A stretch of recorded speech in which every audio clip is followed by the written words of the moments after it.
శివ నీదు మహిమ ఎన్నటికీ తెలియదాయే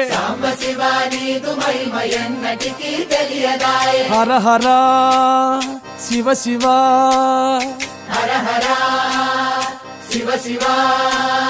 గంగా జలము తెచ్చి నీకు అభిషేకము చేతునంటే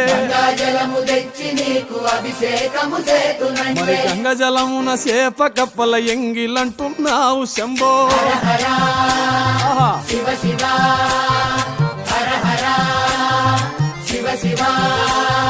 సాంబ శివ నీదు మహిమ ఎన్నటికీ తెలియదాయే ఆవు పాలు తెచ్చి నీకు అర్పితము చేతునంటే ఆవు పాలన లేక దూడల ఎంగిలంటున్నావు శంభో ఓహో గట్టిగా